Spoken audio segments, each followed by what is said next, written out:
What up, y'all? I'm back with another video. I'm here to review my man MaurionGates. MaurionGates is new. Well, not even new, because it was released almost a year ago. Mixtape, the prequel, Growing Pains. Now, this might be a lengthy video because it is 23 tracks long. But we're going to get into it anyway.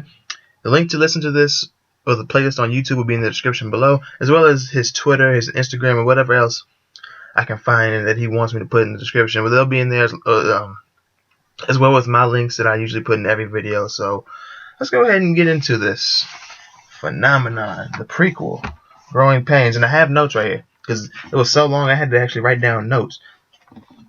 Okay, track number 1, the intro. A soft swing jazz intro with a baby crying at first. The phenomenon talks about his birth into a cruel world that he didn't ask for. He didn't ask to be born into it or for the world to be like this. And how he's innocent, trying to understand and grow in life. As we all are, though. Track number 2, New World. Decent singing, I will say that. He has a flow of his own. Now, this is what I like about this guy. He has a flow of his own. He doesn't sound like anybody we hear right now, or anybody who's old school or like older. He sounds just like himself. Some songs on here, I'm like, he kind of reminds me of somebody with the vocalization or just the flow, but pretty much 90% of the time, 95% of the time, he sounds like himself. There's no, from what I can tell, there's no influence or inspiration in his flow. Maybe he does, maybe he doesn't. I can ask him about that, though. He speaks on trying to find his place in life. How he has a new feel and outlook on life, new everything in this world. And I can say I appreciate the DJ scratches that were like midway through this song. I can appreciate that. Being a DJ myself and a classic hip hop fan, I can appreciate this. Now the sound instrumentation. Like, see, there are some beats where it's just a beat with the instruments. This had some instrumentation, like some flavor to the instrumentation. Like it was sound. It had flavor to it. Like it had a groove to it. It had a real, not funk, but some soul. It had some soul about it, like some life. It had life. There we go. It had some life about it. I can appreciate that. And it was a good beat. And the skit at the end about people and how they are on the inside and how they think they're not a part of everything, but they are. They're not separate at all. But the girl that the guy's talking to does not believe that. Track number 3, Country Boy /27931. An underground southern hip-hop anthem, if you ask me. Phenom is talking about everything I can relate to. Being a southerner myself, being from Virginia, and a country boy, I can relate to what he's talking about. Like everything. Being homegrown, being loyal, being southern. I can relate to all that. And representing the country, representing where he's from. And now the 27931, that is a hard ass beat. God damn. And he's showing, like, he even says, you think we can't be lyrical down south? Let me show you something different. And he said, like, if you're from the south or if you're from the region, especially where he's from, you can feel him. My nigga, I feel you. I feel you, my nigga. Track number 4, the value of $1. He talks about his dad teaching him the value of $1, actually. And making the honest dollar, the honest way. And this is what I'm talking about. This kind of reminds me of Andre 3000 on Outkast Aquemini album. The way he's talking on this song in the beginning, it kind of reminds me of Andre 3000 on Aquemini. And what was I gonna say? Oh yeah, he said, like, I don't look for handouts, I just go get it. That's what I'm talking about right there. That's what I'm talking about. But and the flow actually kind of sounds like Andre 3000 Aquemini, if you ask me. But let's get into the next part of this. Track number 5, Power and Beauty. This is a song of appreciation for women. Let me fix this real quick, actually. Anyway, this song is about appreciation for women, all women. Shaming how men have turned our views on women against them. How we never, how he talks about how he never tore them down, just helped them rebuild from the ground up. And he talks about how, like, brothers became niggas and women became hoes. I've heard something like that before. I don't know if I heard exactly that from another rapper, but I've heard something like that. I think it was like, how did we go from brothers and sisters to bitches and niggas? That's what I'm talking about. The interlude, track number 6, it's talking about the loss of a friend with memories. And well, now he's left with memories. Track number 7, Dreams, a skit from The Pursuit of Happiness, starring Will Smith and his son Jaden Smith. Jaden Smith, he's something else. Anyway, he's talking about his inner child smiling, seeing his potential, and how he realizes his situation in the belly of the beast. That's where he eats and sleeps, in the belly of the beast. And what's to say? Oh yeah, with Alzheimer's, he still gets friendly reminders. That is clever as shit. That sounds like some guru type of shit. Like, because guru would use big words, well, not even big words, but larger words than the average rapper, and make them rhyme. And that's so clever. Even with Alzheimer's, you're still getting reminders. You think we can't be lyrical down south? Listen to my dude right here. And track number 8, Deadbeat Daddy. I couldn't listen to this because YouTube took it down for some reason. Track number 9, A Black Man's Pain. Now, what can I say? What a beat. This might be my favorite track on here, actually, to be honest with you. Like, this is something else. Once again, sound instrumentation and exceptional production. The vocals and the bass sound a little distorted, but I think that's on purpose. And I don't mind it, because it's not like it's just heavy distorted. It just sounds a little bit distorted, so it's nothing too major. Oh yeah, and he talks about how he needs an angel, and how, like, I just want to say I like how experimental this song is. Like, this is a very experimental song. Like, not like a Yeezus experimental or Kid Cudi Speeding Bullet to Heaven, but it's very experimental. And it's telling about the everyday life of a black man, especially one who's striving for something more. And he said, like, nigga is nigga, ER or A. The day we ate the food is the day we made slaves. Like, my nigga, that's what I'm talking about. And hating what his kids are gonna have to go through in life. And he explains the difference between angels and demons. So my brother's conscious. My brother he's a conscious brother. I'm a conscious brother. I can feel this and relate to it. Lostville. Now this right here, one of those songs I'm talking about. This reminds me of some classic J. Cole. I love the storytelling of a lost person, and this song has ride appeal. I could listen to this and just ride through my neighborhood slowly for like 30 minutes. Like, it has ride appeal, this song right here. And he talks about blood being sacrificed every day, and we're all slaves, and the chances of escape is narrow. Track number 11, Regrets. He talks about how his best friend was a snake, and heartbreak, knowing this relationship was coming to an end when he got that text, we need to talk. And he said he's not feeling sorry for himself, because this might be what he gets for being so reckless. And remembering the coldest winter, getting a return to sender when he thought this girl would love what he sent her, but he got a return to sender. And he said pain is his ghost, because it always haunts him. It haunts him daily. My nigga is lyrical and he's clever. Y'all think down south we ain't got nothing to say, or that we slow and we dumb as shit, man? You listen to my nigga right here. Bump this mixtape. Track number 12, Angel in My Life. This was a real Jeezy / Rick Ross conscious type of beat. The lyrics may not have been like that, but the beat sounds like some conscious Rick Ross or Jeezy. And he talks about how, he talks about the difference between righteousness and sin, and the choice of being righteous or being sinful.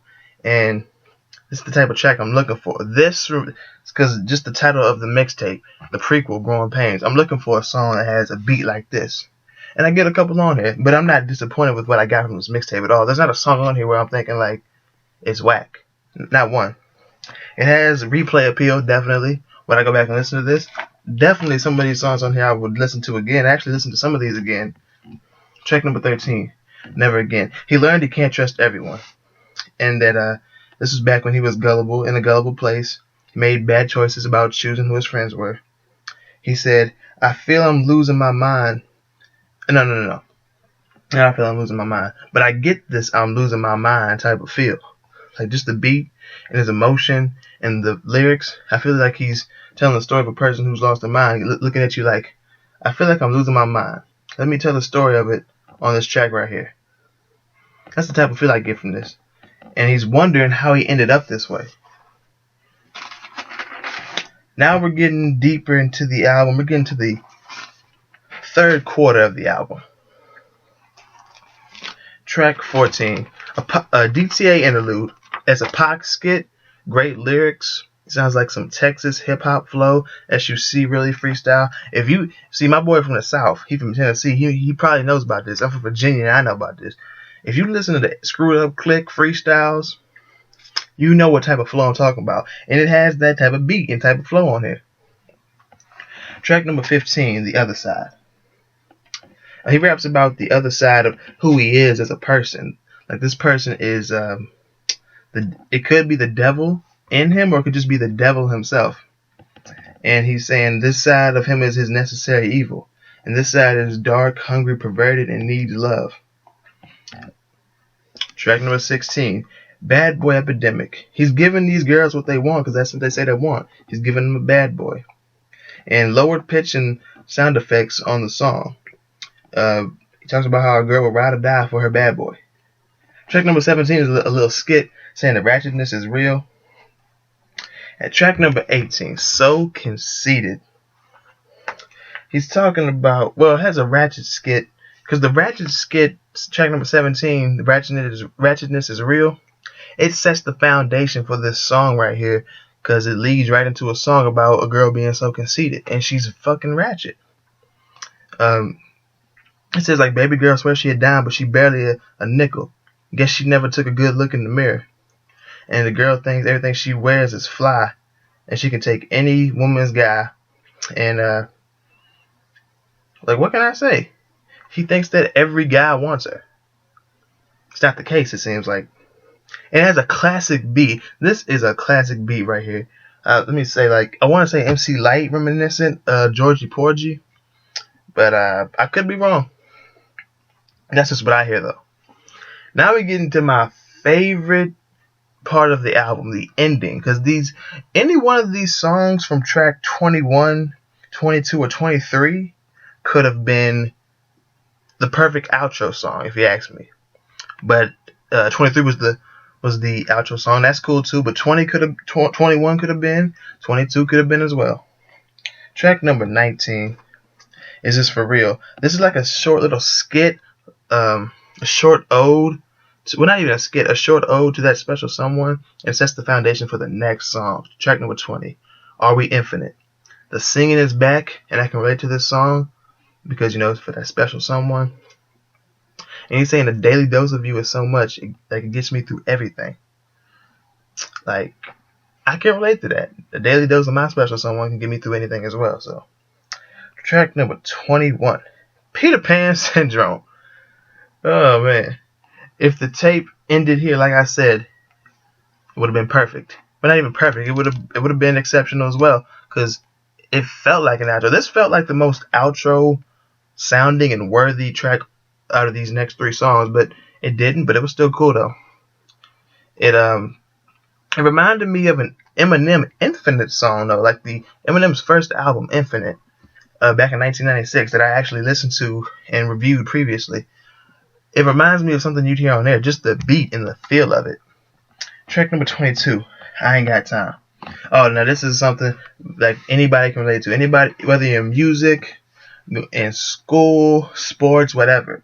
You can relate to this. You're saying you ain't got time, and you're sorry that you're becoming distant. Like, you have to sacrifice relationships with your friends, family, even may risk your relationship, or like hold back on having a relationship because you're so busy pursuing your dream.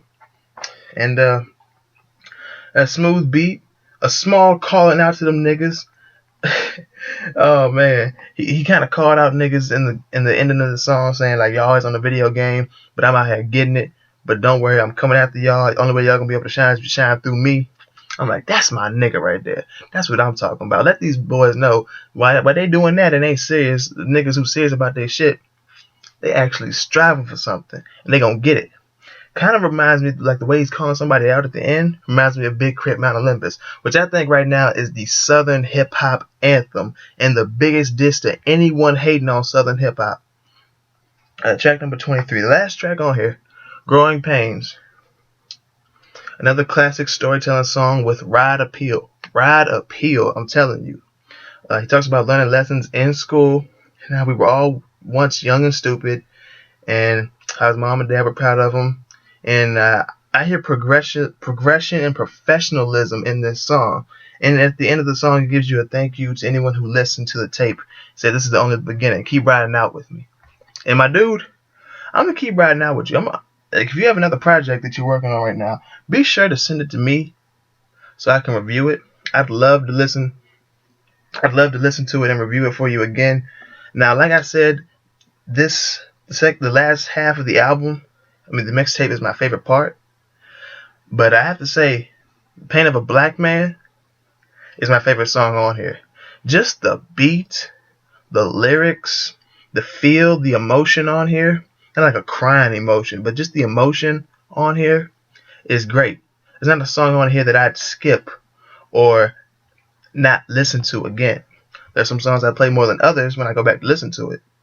But there's not a song on here that I'd skip. And there's no song I can hear that I can say is like my least favorite. Because no song on here made me like cringe or be like, it's okay, or like, it's whack. No song on here did that.